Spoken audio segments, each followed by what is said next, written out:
Estamos entonces en el curso de Geografía e Historia y vamos a aperturar la segunda parte de la guía de estudio número 3. Recuerde que estamos hablando de la independencia. Esta guía de estudio está conformada por dos partes. Recuerde, hay una parte teórica y también tenemos estos links de acceso a videos en donde nos puede aclarar un poquito más cómo fue el proceso según la historia.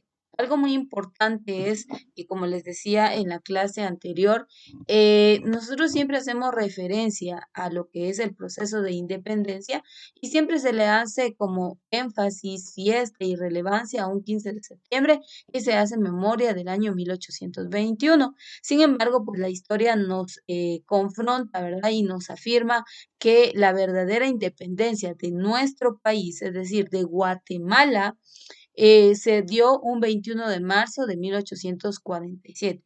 En efecto, el 15 de septiembre de 1821 se da la independencia, pero no la independencia únicamente de Guatemala, sino se da la independencia de lo que era conocido como la Capitanía General de Guatemala, y en este caso la Capitanía General de Guatemala comprendía lo que era parte de México, Guatemala, El Salvador, Honduras, Costa Rica y parte de Nicaragua.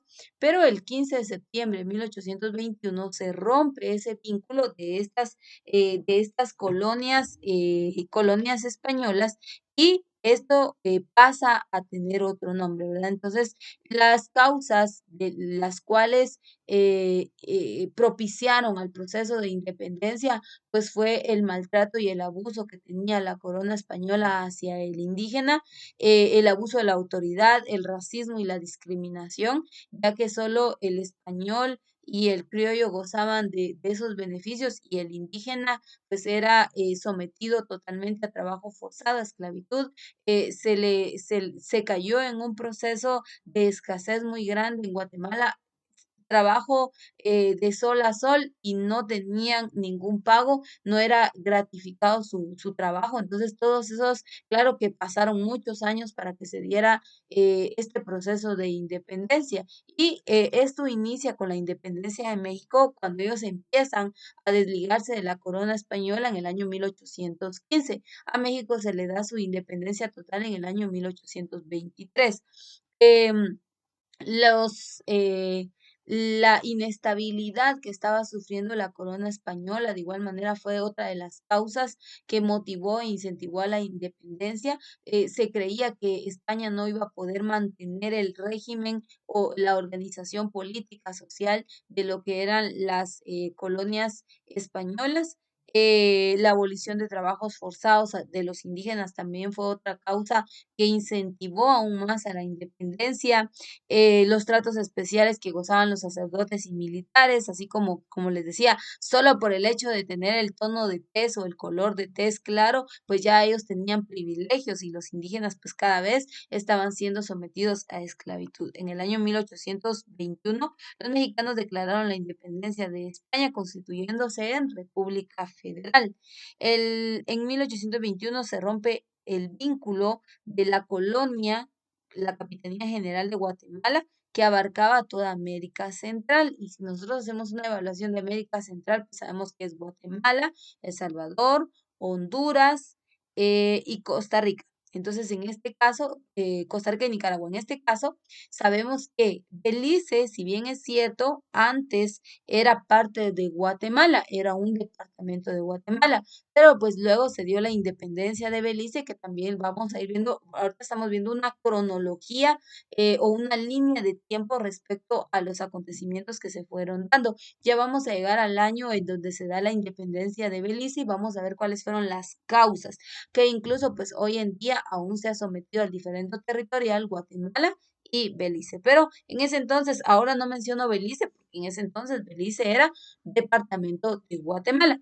Sin embargo, se da entonces esa libertad, por decirlo así, se da la independencia de lo que es América Central. En el año 1823, América Central pasó a llamarse Provincias Unidas de Centroamérica, que comprendía los actuales países de Guatemala, El Salvador, Honduras, Costa Rica y Nicaragua. Pero al momento de que se da la independencia, también surgen conflictos, porque es como, por ejemplo, que usted ahorita, pues usted sabe que está en casa, si bien es cierto, pues algunos laboran, ¿verdad? Ya trabajan, ya generan sus ingresos y pues tienen un sueldo. Vamos a poner un ejemplo de un sueldo de 2.000 quetzales mensuales. Es un ejemplo, ¿verdad? Puede que sea menos o puede que sea más, pero hagamos la siguiente comparación. Em, Usted en casa no tiene que pagar alquiler. Usted en casa no paga, por ejemplo, alimentación individual. Usted en casa probablemente no paga energía eléctrica. Usted en casa no paga internet y algunas otras comodidades. Ahora, agua potable y todo ello. Usted dirá, no, bien, yo sí aporto al hogar. Sí, pero tal vez no es tanto, ¿me entiende? O, es decir, no sobre usted recae toda la responsabilidad. Entonces, usted puede sufragar o puede cubrir estos gastos porque están a su nivel. Pero ¿qué pasaría? Por ejemplo, pues ahora, pues tal vez papá, mamá o los hermanos apoyan en los gastos del hogar y usted, ¿verdad? Pero ¿qué pasaría si en este momento usted decide y dice, yo me voy a ir de casa y me voy a independizar? Es decir, me voy a salir de mi casa, voy a buscar un nuevo techo. Si es propio, enhorabuena, ¿verdad? Porque entonces no va a tener que pagar alquiler. Pero si no es propio, usted va a tener que pagar su alquiler.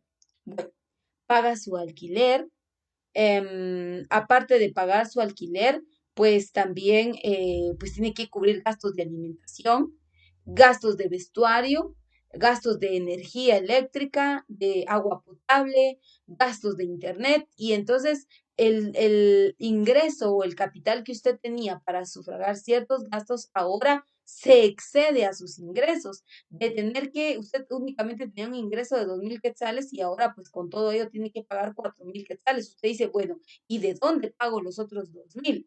Entonces, para poder usted mantenerse, bueno, entonces voy a prestar y va y presta con sus amigos o qué sé yo, el jefe, pero cada mes que pasa, pues usted tiene que seguir prestando y prestando y prestando porque usted no logra mantener esa estabilidad. Y pues dicho en este ejemplo, es que pues, sucedió con estos países. Si bien es cierto, pues ellos tenían representantes, dirigentes políticos, pero que lamentablemente no supieron mantener la economía.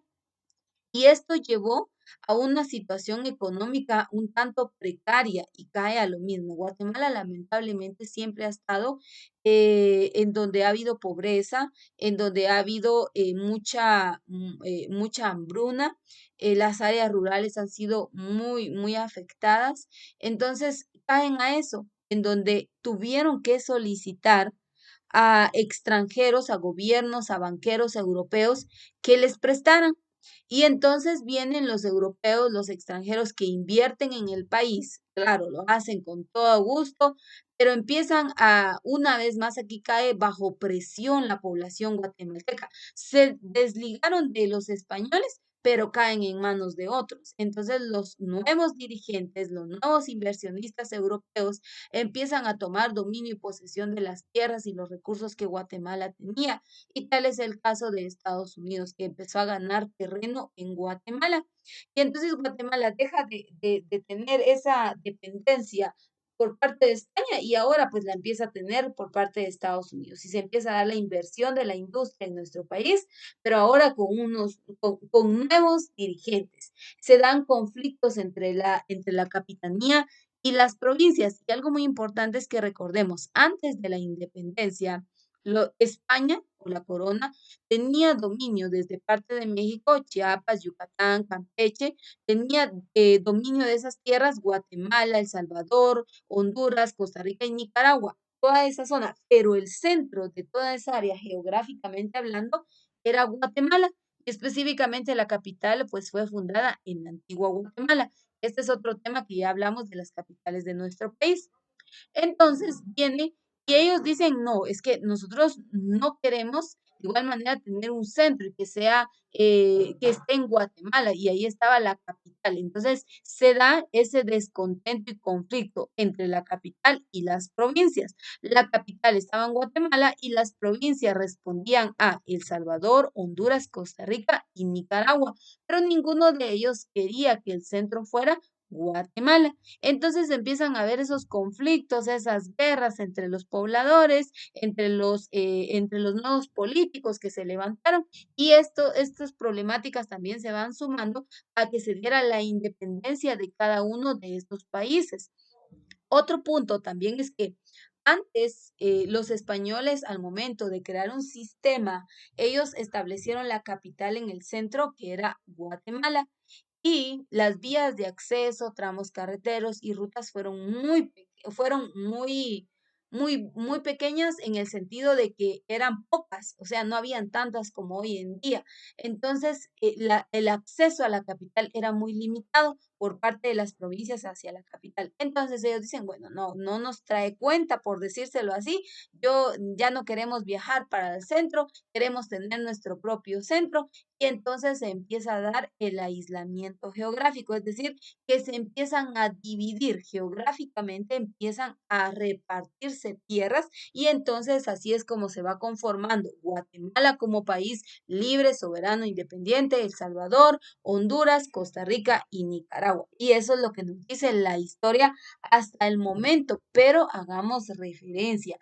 Como les digo, pues tenemos un concepto errado, ¿verdad? Lamentablemente se nos ha enseñado de mala manera, y pues creemos que al hablar de la independencia, pues nosotros estamos hablando, al hablar de la independencia de Guatemala, pues que solo podemos hacer referencia a un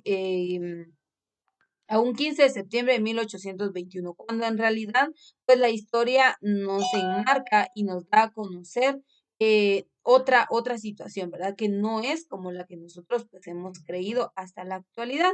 Y así como Guatemala tiene su propia fecha de independencia, pues también los demás países centroamericanos la tienen. Y es algo que nosotros también debemos comprender, ¿verdad? Cómo es que se da la independencia de estos países. Pero a nosotros nos interesa, por decírselo así, nos interesa conocer a Guatemala. Entonces, en este caso, que ya hemos hecho ese análisis, pues les decía entonces, al analizar y entender este contexto de la verdadera independencia, entonces vamos a estudiar cómo es que se da la independencia y qué sucesos y acontecimientos se dan también para que se lograra la independencia el 21 de marzo de 1847, pero inicia desde que México empezó a moverse, que sus políticos empezaron a buscar su propia independencia en el año 1815. Y pues como quien dice, estalla la bomba, por decírselos así, o se logra totalmente la independencia de las provincias centroamericanas el 15 de septiembre de 1821. Y hay un contexto y una historia muy bonita, una narración de la independencia y qué es lo que sucede. Tanta fue la alegoría, la emoción, la alegría que tenían los pobladores indígenas, que festejaron ese 15 de septiembre, y que hoy en día se hace referencia y se hace honor a esa fecha que marcó la historia de las provincias centroamericanas. Entonces, en los videos anteriormente vimos cómo se dio la independencia de Centroamérica a través de estos videos, y el día de hoy vamos a ver cómo se da la independencia de Guatemala específicamente. Para ello, ustedes saben, para quienes están viendo o van a ver esta clase grabada, ustedes saben que divido la clase en dos, y esta segunda parte ya no la grabo. Por lo tanto, yo le invito a que usted ingrese a este link, y al momento de ingresar a cada uno de los links, pues usted va a conocer y ampliar un poquito más el contexto teórico que acabamos de ver, y con ello pues conocer cómo se da la independencia de Guatemala. Así que con esto concluimos esta primera parte, y para los que están en línea, pues ahora vamos a ver, a continuación vamos a ver estos videos.